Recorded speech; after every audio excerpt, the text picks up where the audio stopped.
B J ಪಿಯವರಿಗೆ ಯಾವ ನೈತಿಕ ಹಕ್ಕೈತೆ? ಅವರು ಲಾಭಕ್ಕಾಗಿ ಏನು ಬೇಕಾದ್ರೂ ಮಾಡ್ತಾರೆ. ನಾನು ಇವತ್ತು ಕೇಳ್ತೀನಿ, ಬಿ ಜೆ ಪಿ ಲೀಡ್ರ್ ಎಲ್ಲರೂ ಅದಾರಲ್ಲ, ಅವ್ರ ಅಡ್ರೆಸ್ ತಗೋರಿ ಅಷ್ಟ್ರದ್ದು. ಅವ್ರ ಮಕ್ಕಳನ್ನ ಎಲ್ಲರೂ ಬೀದಿಗೆ ನಿಂದಿಸ್ಕೇಸಿ ಹೋರಾಟ ಮಾಡಕತ್ತಾರ ನೋಡ್ರಿ. ಬಡವ್ರ ಮಕ್ಕಳು ಹೋರಾಟ ಮಾಡಕತ್ತಾರ, ಬಡವ್ರ ಮಕ್ಕಳು ಸಾಯಕತ್ತಾರ, ಬಡವ್ರ ಮಕ್ಕಳು ಇವತ್ತು ಕೊಲೆಗಳಾಗಂಥದ್ದು, ಆಕ್ಸಿಡೆಂಟ್ನಾಗ ಸಾಯೋಂಥದ್ದು ಆಗ್ತಾಯಿದೆ. ಇವ್ರ ಮಕ್ಕಳು ಎಲ್ಲಿ ಹೋದ್ರು ಹೇಳ್ರಿ?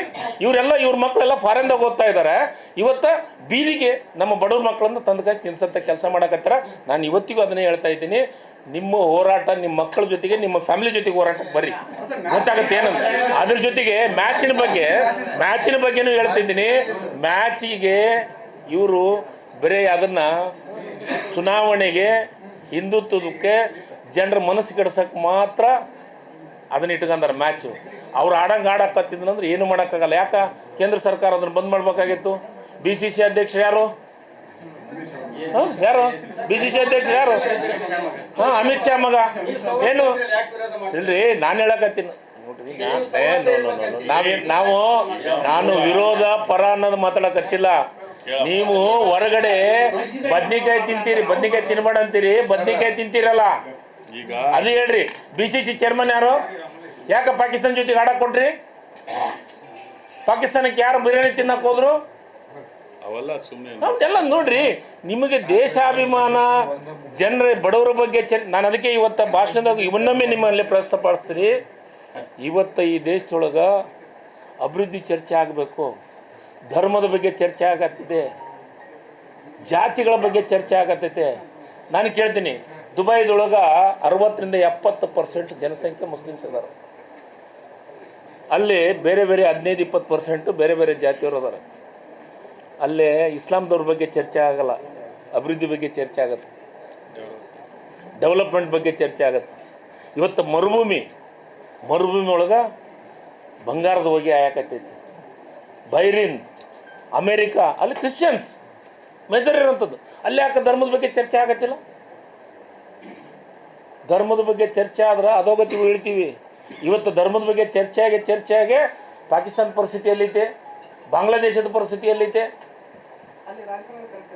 ಇಲ್ರಿ, ಇಂಥ ಚರ್ಚೆ ಆಗಕತ್ತೈತೆ. ನೀವು ಅದನ್ನು ಚರ್ಚೆ ಮಾಡ್ಬೇಡಿ. ನಾನು ಮಾಧ್ಯಮದ ಮಿತ್ರ ಗೆಳೆಯರ ಹತ್ರ ವಿನಂತಿ ಮಾಡ್ಕೊಳ್ಳೋದು, ನೀವೆಲ್ಲ ಬುದ್ಧಿವಂತರಿದ್ದೀರಿ, ನೀವು ಅದ್ರ ಬಗ್ಗೆ ತಿಳುವಳಿಕೆ ಇದ್ದವರಿದ್ದೀರಿ. ಇದನ್ನ ಅವರಿಗೆ ಪ್ರಶ್ನೆ ಕೇಳಿ ಅವ್ರನ್ನ ಧರ್ಮದ ಬಗ್ಗೆ, ಜಾತಿ ಬಗ್ಗೆ ಚರ್ಚೆ ಮಾಡಿಸೋದನ್ನು ಬಿಡಿಸಿ ಅಭಿವೃದ್ಧಿ ಬಗ್ಗೆ ಚರ್ಚೆ ಮಾಡೋಕೆ ಹಚ್ಚಿ. ನಾನೊಂದು ಮಾತು ಹೇಳಲೆ ನಿಮಗೆ, BJP ಅವರಿಗೆ ಧರ್ಮದ ವಿಚಾರವನ್ನು ನಾನು ಅದಕ್ಕೆ ಮಾತಿಗೆ ಹೇಳ್ತಾ ಇದ್ದೀನಿ. ನಮ್ಮ ರಾಜ್ಯದೊಳಗೆ, ನಮ್ಮ ದೇಶದೊಳಗೆ ಧರ್ಮದ ವಿಚಾರ ಚರ್ಚೆ ಹಾಕೊಂತ ಹೋದರೆ ನಾವು ಅಧೋಗತಿಗೆ ಹೋಗ್ತೀವಿ. ನಾವು ಧರ್ಮದ ಬಗ್ಗೆ ಚರ್ಚೆ ಮಾಡೋದನ್ನ ಬಿಟ್ಟು ಅಭಿವೃದ್ಧಿ ಬಗ್ಗೆ ಚರ್ಚೆಗಳಾಗಲಿ. ನಿಮ್ಮ ಸರ್ಕಾರದಾಗ ಏನಾಗಿದೆ, ನೀವೇನು ಮಾಡಿದ್ದೀರಿ, ನಾವೇನು ಮಾಡಿದ್ವಿ ಅಂತ ಅದ್ರ ಚರ್ಚೆಗಳಾಗಲಿ. ನೀವು ಧರ್ಮದ ಚರ್ಚೆ ಮಾಡೋಕ್ಕೆ ಹೋಗಿ ಯುವಕರಿಗೆ ಏನು ಸಂದೇಶವನ್ನು ಕೊಡೋಕೆ ಕೊಟ್ರಿ BJP ಅವರು? ಬಾನು ಮುಸ್ತಾಕರ ಬಗ್ಗೆ ಚರ್ಚೆ ಮಾಡೋಕೆ ಹೊಂಟಿರಿ. ಬಾನು ಮುಸ್ತಾಕ್ ಅವರು ಕನ್ನಡದ ಕೃತಿನ ಬರೆದಿದ್ದು, ಯಾವುದೋ ಉರ್ದು ಕೃತಿ ಬರೆದಿಲ್ಲ. ಉರ್ದು ಕೃತಿ ಬರ್ದಾರ, ಕನ್ನಡ ಕೃತಿ ಬರ್ದಾರ. ಇವತ್ತು ಲಂಡನ್ನೊಳಗೆ ಅಂತಾರಾಷ್ಟ್ರೀಯ ಮಟ್ಟದೊಳಗೆ ಬೂಕರ್ ಪ್ರಶಸ್ತಿ ಬಂದೈತಿ. ಆ ಬೂಕರ್ ಪ್ರಶಸ್ತಿ ಕರ್ನಾಟಕಕ್ಕೆ ಬಂದೈತೆ ಅಂತ ಎಷ್ಟು ಹೆಮ್ಮೆ ಪಟ್ಟರು. ಬಂದತ್ನಾಗ ಇಡೀ ಮಾಧ್ಯಮದವರು, ಇಡೀ ರಾಜ್ಯದ ಜನರು, ಇಡೀ ಸಾಹಿತ್ಯ ಲೋಕನೇ ಅದ್ಭುತವಾಗಿ ಪ್ರಶಂಸೆಯನ್ನು ಮಾಡಿದರು. ಸರ್, ಈಗ ಒಂದು ನೋಡಿ, ಸಣ್ಣ ಪುಟ್ಟ ಸಮಸ್ಯೆಗಳು, ಹೇಳಿಕೆ ಅವೆಲ್ಲ ದೇವೇಗೌಡರು ಮುಂದಿನ ಜನ್ಮದೊಳಗೆ ಇತ್ತು ಅಂತಂದ್ರೆ ಮುಸ್ಲಿಮ್ಸ್ ಹುಡ್ತೀನಿ ಅಂತಂದ್ರು, ಯಾಕೆ BJP ಕರ್ಕೊಂಡ್ರು ಹೇಳ್ರಿ? ಮುಂದಿನ ಜನ್ಮ ಅನ್ನೋದು ಏನ್ರಿ ಇತ್ತಂದ್ರೆ ನಾನು ಮುಸ್ಲಿಂ ಸಮಾಜದಾಗ ಹುಡ್ತೀನಿ ಅಂತಂದ್ರಲ್ಲ, ಅವ್ರನ್ನ ಇವತ್ತು ಯಾಕೆ BJP ಕರ್ಕೊಂಡ್ರು? ಸರ್, ನಾನು ಇಂಥವೆಲ್ಲ ಸಣ್ಣ ಪುಟ್ಟ ಚರ್ಚೆಗಳ ಅವಶ್ಯಕತೆ ಇಲ್ಲ. ಅದ್ರ ಬಗ್ಗೆ ಚರ್ಚೆ ಮಾಡೋಂಥದ್ದು ಅವಶ್ಯಕತೆ ಏನಿದೆ ಅಂತಂದರೆ, ಇವತ್ತು ಬಾನು ಮುಸ್ತಾಕ್ ಅವ್ರಿಗೆ ಬೂಕರ್ ಪ್ರಶಸ್ತಿ ಸಿಕ್ಕಿದೆ. ನಮ್ಮ ಕರ್ನಾಟಕದ ಒಂದು ಹೆಮ್ಮೆ, ನಮ್ಮ ಕನ್ನಡದ ಹೆಮ್ಮೆ. ಇವತ್ತು ನಾವು ಅವ್ರನ್ನ ಕರೆದು ದಸರಾ ಉದ್ಘಾಟನೆ ಮಾಡಿಸ್ತಾ ಇದ್ದೀವಿ. ಮೈಸೂರು ದಸರಾದೊಳಗೆ ಎಲ್ಲ ಸಮಾಜದವರು, ಒಂದು ರಾಜರು, ನಾಲ್ವಡಿ ಕೃಷ್ಣರಾಜ ಒಡೆಯರ್ಗೆ ನಾವು ಇವತ್ತಿಗೂ ನೆನೆಸ್ತಾ ಇದ್ದೀನಿ. ಇವತ್ತು ನಾನು ಈ ಮಟ್ಟಕ್ಕೆ ಇಲ್ಲಿ ಬಂದು ಕುಂದ್ರ ಕಾರಣ ನಾಲ್ವಡಿ ಕೃಷ್ಣರಾಜ ಒಡೆಯರ್. ಅವತ್ತ ಮಿಲ್ಲರ್ ಆಯೋಗದಿಂದ ಸಮೀಕ್ಷೆ ಮಾಡಿ ನಮ್ಮನ್ನು ಬೋವಿ ಸಮಾಜದವ್ರನ್ನ ಎಸ್ಸಿಗೆ ಸೇರಿಸಿದಂಥವ್ರು ನಾಲ್ವಡಿ ಕೃಷ್ಣರಾಜ ಒಡೆಯರ್ ರಿಸರ್ವೇಷನ್ ಕೊಟ್ಟಂಥವ್ರು. ಅದಾದಮೇಲೆ ದೇವರಾಜ ಅರಸರು ಈ ರಾಜ್ಯದೊಳಗೆ ಎಲ್ಲರಿಗೂ ಬೋವಿಗಳಿಗೆ ರಿಸರ್ವೇಷನ್ ಕೊಟ್ಟರು. ಅದಾದಮೇಲೆ ಇಂದಿರಾ ಗಾಂಧಿಯವರು ಅದನ್ನು ಅಪ್ರೂವ್ ಮಾಡ್ಕೇಸ್ ಲೋಕಸಭೆ ಎಲ್ಲ ಸ್ವಾಮಿ ಸಣ್ಣ ಪುಟ್ಟ ತಪ್ಪುಗಳು ಲೋಪದೋಷಗಳು ಆಗೋದು ಸಹಜ. ಆದರೆ ನೀವು ಲೋಪ ಹುಡ್ಕೊಳಕ್ಕಿಂತ ದೊಡ್ಡದನ್ನು ವಿಚಾರ ಮಾಡೋದನ್ನು ಕಲಿಯುವಂಥದ್ದನ್ನು ಕಲೀಲಿ ಬಿ ಜೆ ಪಿಯವರು. ಯಾರು ಪ್ರತಾಪ್ ಸಿಂಹಗೆ ತನಗೆ ಯೋಗ್ಯತೆ ಇಲ್ಲ, ಆತಗೊಂದು MP ಟಿಕೆಟ್ ಕೊಟ್ಟಿಲ್ಲ, ಪ್ರೆಸೆಂಟ್ MP ಅಂಥವ್ರಿಗೆ ಟಿಕೆಟ್ ತಪ್ಪೈತೆ ಅಂತಂದ್ರೆ ಅದು ಯೋಗ್ಯತೆ ಏನಂತ ಗೊತ್ತಾಗಲ್ಲ. ಅದ್ರ ಬಗ್ಗೆ ಚರ್ಚೆ ಮಾಡಲಿ.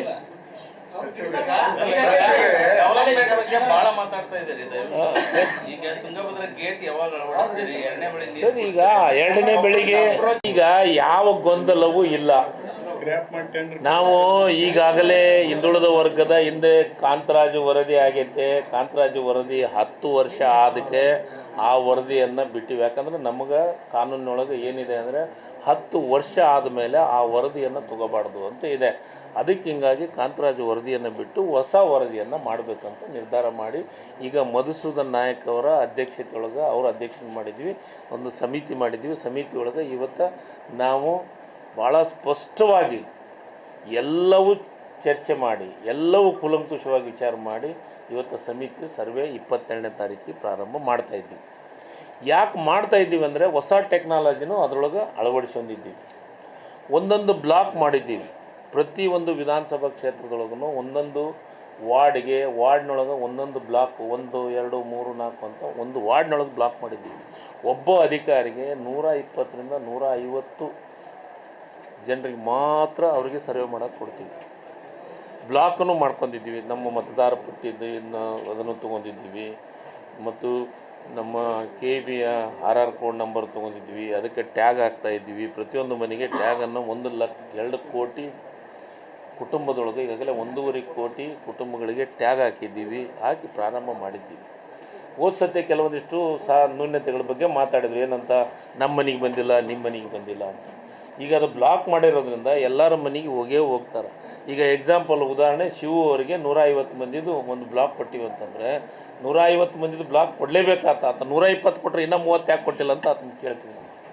ಈ ರೀತಿ ಭಾಳ ಮುಂದುವರೆದ ವಿಚಾರವನ್ನು ಇಟ್ಕೊಂಡು ಕೆಲವೊಂದಿಷ್ಟು ಹೊಸ ಟೆಕ್ನಾಲಜಿಗಳನ್ನು ಇಟ್ಕೊಂಡು ನಾವು ಇದನ್ನು ಮಾಡ್ತಾಯಿದ್ದೀವಿ. ಅದಕ್ಕೆ ಯಾವುದೇ ಗೊಂದಲ ಇಲ್ಲ, ಸಮಸ್ಯೆಗಳಿಲ್ಲ. ಅದ್ರ ಬಗ್ಗೆ BJP ಅವ್ರು ಮಾತಾಡ್ತಾರೆ. ನಾಸ್ತಿಕದ ಬಗ್ಗೆ, ಆಸ್ತಿಕದ ಬಗ್ಗೆ. ಏನು ನಾಸ್ತಿಕರು ಎಲ್ಲಿ ಇಲ್ಲ ನಮ್ಮ ದೇಶದಾಗ? ಇದಾರೆಲ್ಲ ನಾಸ್ತಿಕರು. ಮತ್ತು ಅವ್ರಿಗೆ ನಾಸ್ತಿಕರು ಅಂತಂದ್ರೆ ಏನು ಅಂತಂದರೆ, ನಾಸ್ತಿಕರು ಅಂತ ಇರ್ತಾರೆ ಒಂದಿಷ್ಟು ಮಂದಿ. ದೇವ್ರು ನಂಬಲಾರ್ದವ್ರು ಅಂತಾರೆ. ನಾವು ದೇವ್ರು ನಂಬಿವಪ್ಪ, ನಾವು ದೇವ್ರ ಪೂಜೆ ಮಾಡ್ತೀವಿ, ದೇವ್ರ ಬಗ್ಗೆ ನಮಗೆ ಆಸಕ್ತಿ ಇದೆ. ಕೆಲವೊಂದು ಮಂದಿ ದೇವ್ರ ನಂಬಂಗಿಲ್ಲ. ಅಂಥವ್ರು ಅವರು ನಮಗೆ ಬೇಕು. ನಾವು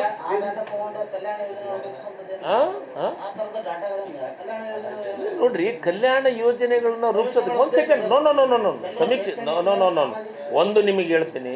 ಸಮೀಕ್ಷೆ ಅಂದರೆ ಒಂದಕ್ಕೆ ಸೀಮಿತವಾದಂಥ ಸಮೀಕ್ಷೆ ಅಲ್ಲ. ಇದು ಜನಸಂಖ್ಯೆ ಸಮೀಕ್ಷೆ ಅಲ್ಲ, ಇದು ಸಾಮಾಜಿಕ ಶೈಕ್ಷಣಿಕ ಸಮೀಕ್ಷೆ. ಇದನ್ನು ಎಲ್ಲದೂ ನಮಗೆ ಬೇಕು. 60 ಪ್ರಶ್ನೆಗಳಿದಾವೆ. ನಿಮ್ಮ ಮನ್ಯಾಗ ಗ್ಯಾಸ್ ಸಿಲಿಂಡರ್ ಐತಿಲ್ಲ ಅಂತ ನಮ್ಮ ಹತ್ರ ಸರ್ಕಾರದೊಳಗೆ ಮಾಹಿತಿ ಇರ್ತೈತಿ. ಇದನ್ನೆಲ್ಲ ಅಳವಡಿಸಿದ್ದೀವಿ. ಮತ್ತು ನಾಸ್ತಿಕ ಆಸ್ತಿಕದ ಬಗ್ಗೆ ಯಾಕೆ ನಾಸ್ತಿಕರು ಎಷ್ಟು ಬಂದಿದ್ದಾರೆ ಅನ್ನೋದನ್ನು ಗೊತ್ತಾಗಬೇಕಲ್ಲ ರಾಜ್ಯದೊಳಗೆ. ತಪ್ಪೇನಿದೆ? ವೈಚಾರಿಕ ನೋಡ್ರಿ, ನಿಮ್ಮ ಚಿಂತೆ ನಿಮಗೆ. ನೀವು ಗೊಂದಲ ಮಾಡ್ಬೇಕಂತ ಇವನ್ನೆಲ್ಲ ಮಾತಾಡ್ತಾ ಇದ್ದೀರಿ. ನಮಗೆ ಗೊಂದಲ ಬೇಕಾಗಿಲ್ಲ, ನಮಗೆ ವಾಸ್ತವ ಸತ್ಯ ಬೇಕಾಗೈತೆ. ಇಡೀ ರಾಜ್ಯದೊಳಗೆ ಏನೇನಿದೆ ಅನ್ನೋದನ್ನು ನಮಗೆ ಮಾಹಿತಿ ಬೇಕಾಗಿದೆ. ನಮಗೆ ಯಾರು ನೀವು ಅಷ್ಟೇ ಬರೀ ಇದ್ರ ಬಗ್ಗೆ ಅಷ್ಟೇ ಚಿಂತೆ ಮಾಡ್ತಾಯಿದ್ರಿ. ಎಷ್ಟು ನಿಮ್ಮ ಪ್ಲಾಟ್ ಅದಾವು, ಎಷ್ಟು ನಿಮ್ಮ ಮನೆ ಅದಾವು, ನಿಮಗೆ ಗಾಡಿ ಐತೆ ಇಲ್ಲ, ನಿಮಗೆ ಕಾರ್ ಐತೆ ಇಲ್ಲ, ಸೈಕಲ್ ಐತೋ, ಸೈಕಲ್ ಮ್ಯಾಗ ಅಡ್ಡಾಡ್ತಾನೋ ಏನೋ. ಅಷ್ಟೇ ಅಲ್ಲ, ಸೌದಿ ಒಲೆ ಐತೋ, ಏನು ಸಿಲಿಂಡರ್ ಐತೋ.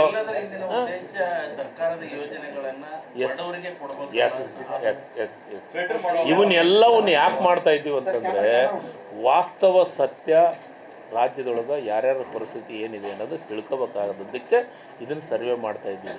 ನಾವು ಸರ್ವೆ ಅಂದ್ರೆ ಜಾತಿ ಸರ್ವೆ, ನಾವಿಷ್ಟ ಅದೀವಿ, ಇಷ್ಟು ಜನಸಂಖ್ಯೆ ಇದೀವಿ, ಅದ್ರ ಬಗ್ಗೆ ಸರ್ವೆ ಚಿಂತೆ ಮಾಡ್ತಾಯಿಲ್ಲ ನಮ್ಮ ಮುಖ್ಯಮಂತ್ರಿಗಳು. ನಮ್ಮ ಮುಖ್ಯಮಂತ್ರಿಗಳು ಚಿಂತೆ ಮಾಡ್ತಾ ಇರೋದು ಪೂರ್ಣ ಪ್ರಮಾಣದ ತುಳಿತಕ್ಕೆ ಒಳಗಾದಂಥವನಿಗೆ, ಇನ್ನೂ ಸಮಾಜದ ಕಡೆ ಮನುಷ್ಯನಿಗೆ ಏನೇನು ಯೋಜನೆಗಳು ಸಿಕ್ಕಿಲ್ಲ, ಆ ಯೋಜನೆಗಳು ತಲುಪಿಸ್ಬೇಕು ಅನ್ನೋದು ವಿಚಾರವನ್ನು ಇಟ್ಕೊಂಡು ಈ ಸರ್ವೆಯನ್ನು ಮಾಡ್ತೀವಿ. ಏನಿರಂಗಲ್ಲ, 27ನೇ ತಾರೀಕಿಗೆ ಪ್ರಾರಂಭ ಆಗುತ್ತೆ, ಅಕ್ಟೋಬರ್ 7ರವರೆಗೂ ಸಮೀಕ್ಷೆ ಆಗುತ್ತೆ. ಡಿಸೆಂಬರ್ ಅಂತ್ಯ ಅನ್ನೋದ್ರಾಗ ವರದಿ ಕೊಡ್ತಾರೆ. ಆ ಡಿಸೆಂಬರ್ ಅಂತ್ಯದ ವರದಿ ತೊಗೊಂಡ್ಮೇಲೆ ಅದನ್ನು ಜಾರಿ ಮಾಡಲಿಕ್ಕೆ ಏನೇನು ಮಾಡಬೇಕಾಗಿದೆ ಅದ್ರ ಬಗ್ಗೆ ಮುಂದಿನ ಚರ್ಚೆಗಳು ಸ್ಟಾರ್ಟ್ ಆಗ್ತವೆ. ಇಲ್ಲ, ಅದಕ್ಕೆ ನಾವು ದಸರಾ ರಜಾ ತೊಗೊಳೋರು ಅದ್ರ ಬಗ್ಗೆ ನಾನು ಈ ಸದ್ಯ ಮಾತಾಡ್ತಾ ಇಲ್ಲ. ಅಧಿಕಾರಿಗಳು ಎಲ್ಲರೂ ಒಪ್ಕೊಂಡಿದ್ದಾರೆ. 27ನೇ ತಾರೀಕಿಂದ ಪ್ರಾರಂಭ ಮಾಡ್ತಾರೆ. ಹಾಂ, ಹೇಳಿ. ನಾನು ಹೇಳಕತ್ತಿದ್ದು ನಿಮಗೆ ಅರ್ಥ ಆಯ್ತಾ ಇಲ್ಲ ಗೊತ್ತಿಲ್ಲ. ಅವರು ಹೇಳಿರಿ, ಕೇಳ್ರಿ, ವರದಿ ಒಳಗೆ ನಾನೇ ಓದಿದ್ದು ನೋಡಿದ್ದೀನಿ, ಹಿಂದಿನ ವರದಿ. ಅವ್ರಿಗೆ ಹಿಂಗೆ ಬರ್ಸಂತ ನಾವೇನು ಹೇಳೋಕ್ಕಾಗತ್ತಾ? ಏನು ಒಂದಿಷ್ಟು ಮಂದಿ ಕುರುಬಲ್ ಕ್ರಿಶ್ಚಿಯನ್ ಅಂತ ಬರ್ಸಿದ್ದಾರೆ, SC ಕ್ರಿಶ್ಚಿಯನ್ ಅಂತ ಬರ್ಸಿದ್ದಾರೆ, ಲಿಂಗಾಯತ ಕ್ರಿಶ್ಚಿಯನ್ ಅಂತ ತೋರಿಸಿ ನಿಮ್ಗೆ.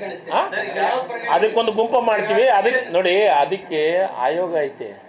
ಈಗ ಬರ್ಸ್ಲಿ, ಏನೇನು ಬರೀತಾರೆ ಬರಲಿ, ಅದು ಏನೇನು ಆಗತ್ತ ಬರಲಿ. ಅದಾದ ಮೇಲೆ ಅದ್ರ ಬಗ್ಗೆ ಪೂರ್ಣ ಮಾಹಿತಿ ಕೊಡ್ತೀನಿ ನಿಮ್ಗೆ. ಹಾಂ, ಹೇಳ್ರಿ, ಹೇಳಿ ಬಂದು ನಿಮ್ಮ ಹತ್ರ ಬರ್ತೀನಿ.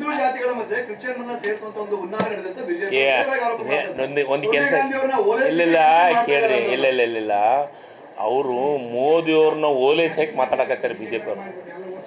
ಮೋದಿಯವ್ರನ್ನ ಓಲೈಸಕ್ಕೆ. ಹೌದು ರೀ, ಅವ್ರಿಗೆ ನಾವು ಹಿಂದುತ್ವ ಅಂತ ಗೊತ್ತಾಗಲಿ, ನನಗೆ ದೊಡ್ಡ ಪದವಿ ಕೊಡಲಿ ಅಂತಂದು ಚಲವಾದಿ ನಾರಾಯಣಸ್ವಾಮಿ ಓಲೈಸೋ ಸಲಾಗಿ ಮಾತಾಡಕತ್ತೇನ. ನೋಡಿ, ನಾವು ಕ್ರಿಶ್ಚಿಯನ್ ಆ್ಯಡ್ ಮಾಡೋದು ಬಿಡೋದು, ನಾವು ಸರ್ವ ಸ್ವತಂತ್ರತೆ ಭಾಳ ಸ್ಪಷ್ಟವಾಗಿ ಹೇಳಿವಿ. ನೀವೇನು ಬೇಕಾದ್ರೂ ಹೇಳ್ಬೋದು. 60 ಕ್ವಶನ್ಗಳನ್ನ ಕೇಳ್ತೀವಿ. ಆ ಕ್ವಶನ್ದಾಗ ಏನು ಕೇಳ್ತಾರ ಅದನ್ನು ಬರ್ಕೊಂಬರ್ರಿ ಅಂತ ಹೇಳಿವಿ. ನಾವು ಇದನ್ನ ಬರ್ಸಿ ಅಂತ ನಾವೇನು ಹೇಳಕತ್ತೀವ? ಸರಿ ಹೇಳ್ರಿ.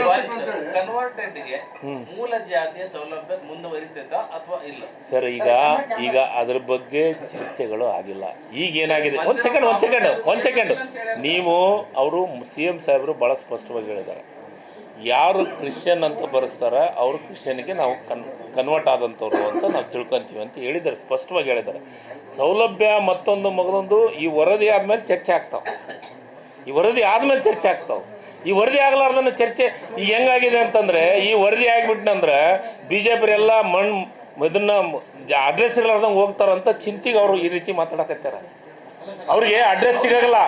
ಯಾಕೆ ಅಡ್ರೆಸ್ ಸಿಗಲ್ಲ ಅಂತಂದರೆ, ಮೂಲ ಸೌಕರ್ಯವನ್ನು, ನಿಜವಾದ ತುಳಿತಕ್ಕೊಳಗಾದವರಿಗೆ ಮೂಲ ಸೌಕರ್ಯವನ್ನು ಕಾಂಗ್ರೆಸ್ದವರು ಒದಗಿಸಿ ಕೊಟ್ಬಿಡ್ತಾರೆ. ಇದು ಆಗಿಬಿಡ್ತು ಅಂತಂದರೆ ಅನ್ನೋದು ಚಿಂತೆ ಅವ್ರಿಗೆ ಆಗೈತಿ.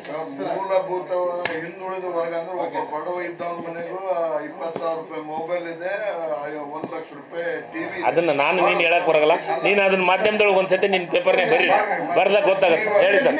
ರಾಜು ವರದಿ ಆಗಿದ್ದನ್ನ ಇಟ್ಕೊಂಡು ಅದು 10 ವರ್ಷ ಅದಕ್ಕೆ ಅದನ್ನು ತಗೊಂಡಿಲ್ಲ. ಅದನ್ನು ತಗೊಳ್ಲಿಕ್ಕೆ ಎಷ್ಟು ಮಂದಿದು ಕಾರಣ ಐತೆ? ಬೇರೆದವರು 7 ವರ್ಷ ಆಡಳಿತ ಮಾಡಿದ್ರಲ್ಲ, 7-8 ವರ್ಷ, ಅವ್ರು ಇದ್ರ ಬಗ್ಗೆ ಯಾಕೆ ಚಿಂತೆ ಮಾಡಲ್ಲ? ಅವ್ರ ಬಗ್ಗೆ ಯಾಕೆ ಒಂದು ಕ್ವಶನ್ ಕೇಳಾಗಲ್ಲ?